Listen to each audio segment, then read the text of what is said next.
अस्सलाम वालेकुम my YouTube family, welcome to my channel Asha's cook and vlog में। उम्मीद करती हूँ कि आप सब अल्लाह ताला के फजल व करम से ठीक ठाक होंगे और मैं भी बिल्कुल ठीक हूँ। और आज 2 दिन के गैप के साथ मैं हाज़िर हो चुकी हूँ आपकी खिदमत में। और ईद से पहले जो ग्रॉसरी करनी होती है वो मैं आज करके लेके आ गई थी और मैंने कहा मैं आपसे शेयर करती हूँ। और हमेशा मतलब देखना चाहिए कि जो चीज़ें नहीं हों वही चीज़ें लेके आनी चाहिए, क्योंकि ऑलरेडी स्टार्ट पे तो चीज़ें लेके आए हुए होते हैं। तो ये मैं ना बिस्किट्स वगैरह लेकर आई थी, ये केक थे और पैकेट्स वगैरह मैं फुल लेके आ गई थी। क्रीम्स थी, विपिंग क्रीम भी थी और दूसरी क्रीम्स भी थी, वो लेके आई थी। और ये ब्लीच बहुत अच्छी होती है इनकी, ये भी मैं लेकर आई थी। और एयर फ्रेशनर्स ऑलरेडी थे भी मेरे पास, बट मैं 2 और लेके आ गई थी ना। मैं बहुत ज़्यादा यूज़ करती हूँ एयर फ्रेशनर का, तो इसलिए।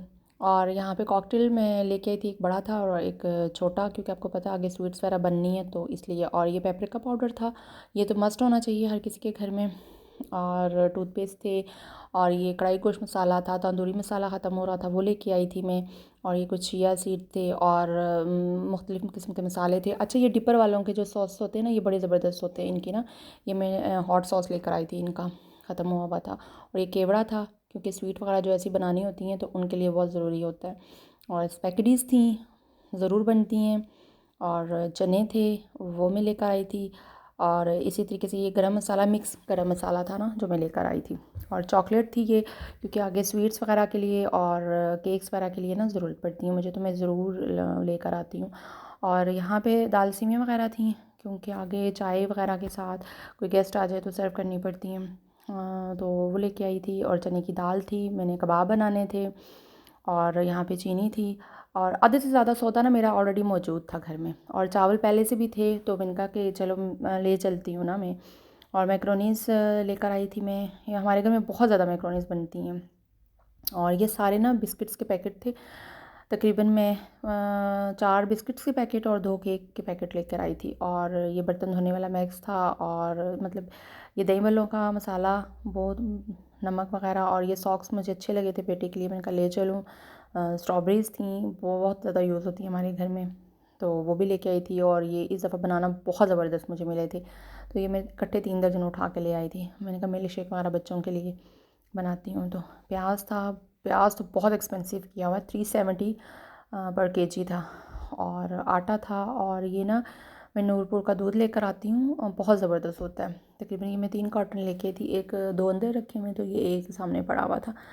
तो ये थी मेरी सारी ग्रॉसरी, जो ईद से पहले जो चीज़ें मुझे ज़रूरत थी। ऑलरेडी हमारे घर में चीज़ें पड़ी हुई थी, कुछ चीज़ें सिर्फ मुझे ज़रूरत थी, तो मैंने कहा वो मैं लेके आऊँ। अभी जो चिकन बीफ वगैरह ये सारी जो चीज़ें हैं ना, वो मैं एंड पे लेके आऊँगी, मंडे वाले दिन वो सारी चीज़ें मैं लेके आऊँगी।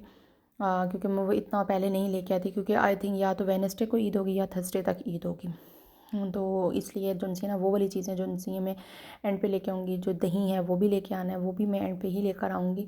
तो ये मैंने कहा जो पहले पहले जो चीज़ें लेके आनी है, ख़राब होने वाली नहीं होती, आम ग्रॉसरी जो होती है वो ज़रूरत थी, तो मैंने कहा वो लेके आ जाती हूँ। तो ये वाली चीज़ें हम लोग एंड पे लेके आएंगे। और आज मैं बहुत जल्दी उठी थी, बेटे को छोड़ने गई थी। उसका ये जो आप वीडियो आज देख रहे हैं, ये आज की नहीं है, ये सैटरडे की है। और ये मैं संडे को अपलोड करूँगी। तो मेरे लिए ना सुबह सवेरे उठी, फिर बेटे को छोड़ने के लिए गई, क्योंकि मैं ना सहरी के बाद फिर सोई नहीं, क्योंकि बेटे का एग्ज़ाम था। तो फिर उसको छोड़ के वापस आए। फिर हम लोग एक हमारे रिलेटिव में एक हैं हमारे रिलेटिव, उनका बेटा बीमार था बहुत ज़्यादा। प्लीज़ प्लीज़ आप सबसे रिक्वेस्ट है, जो जो सुन रहे हैं ना, आप प्लीज़ सब उसके लिए बहुत दुआ कीजिएगा। तो उसको देखने के लिए हम लोग गए हुए थे। तो वापस आई, तो फिर बेटे को लेके आए वापस। और फिर बस जल्दी से हम लोग खाना वगैरह बनाने लगी। तो बच्चों से मैंने पूछा कि आज क्या होना चाहिए, तो बच्चे कहने लगे कि मामा आज आलू वाले हमें चावल बना के दें, चिकन मतलब बीफ इसके कोई मतलब ये ना हो, हमने आलू वाले चावल खाने हैं। तो फिर झटपट सा मैंने जल्दी से मैंने कहा आलू वाले चावल बना लेती हूँ। साथ में मैंने आपको दिखाया था रायता भी मैंने तैयार कर लिया था। अच्छा, और जो स्ट्रॉबेरीज़ थी ना, मैं हमेशा खुले पानी में अच्छा सा पानी डाल के ना, पहले 1-2 दफ़ा उनको धो के, फिर उसके बाद अच्छा खुले से पानी में डाल के, और मैं ना बेकिंग सोडा जो सा होता है, मीठा सोडा जिसे कहते हैं, वो मैं 1 से 2 चम्मच डाल के उसको मैं छोड़ देती हूँ। तो फिर उसका सारा गंद निकल जाता है। फिर उसके बाद उसको धो के तो मैं ना ड्राई करती हूँ और फिर मैं उनको स्टोर करती हूँ। तो आप भी ये टिप ज़रूर फॉलो करें, इससे ना आपकी स्ट्रॉबेरीज़ में से जितना कोई गंद वगैरह होगा, कोई कीड़े मकोड़े जो भी कुछ होता है, वो बिल्कुल साफ़ हो जाता है। और यहाँ पे ना मेरे चावल बिल्कुल रेडी हो चुके थे। आम सिंपल तरीके से मैं चावल बनाती हूँ, इसलिए कोई इतनी ख़ास इसकी तो रेसिपी थी नहीं जो मैं आपसे शेयर करती। और मैंने साथ में ना बना लिए थे समोसे और रोल्स बना लिए थे। और बच्चों के लिए कि बच्चे कह रहे थे कि मामा मिल्क शेक होना चाहिए। तो फिर मैंने कहा कि सही है। और फिर मैंने ना स्ट्रॉबेरीज़ का हमारे घर में, क्योंकि अब जब तक स्ट्रॉबेरीज़ है ना, यही कुछ हर में 1 महीना ही रह गया, या 15-20 दिन, उसके बाद तो स्ट्रॉबेरीज़ का नामो निशान भी नहीं होगा। तो मैंने कहा कि मैं स्ट्रॉबेरीज़ बच्चों के लिए ना स्ट्रॉबेरी शेक बना रही थी। जी, यहाँ पे मैं डर गई, क्योंकि मैंने आगे से बटन ऑन करके ना, तो पीछे से जैसे ही स्विच लगाया तो वो एकदम से चला। तो मैं डर गई, मैंने कहा पता नहीं ये क्या हो गया।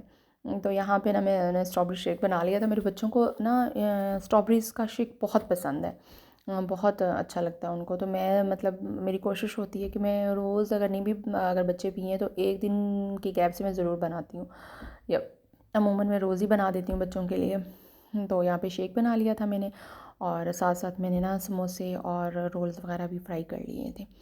एंड प्लीज़ अब सबसे रिक्वेस्ट है मेरी कि मेरी वीडियो को please like, share and subscribe ज़रूर किया करें। आप व्यू कर लेते हैं, लेकिन आप ना लाइक करते हैं ना सब्सक्राइब करते हैं, तो ऐसा मत किया करें। Like, share and subscribe must किया करें। उम्मीद करती हूँ कि आपको मेरी ये वीडियो अच्छी लगी होगी, और इंशाल्लाह आपसे एक नई वीडियो में मुलाकात होगी। उस वक़्त तक के लिए मुझे दीजिए इजाज़त।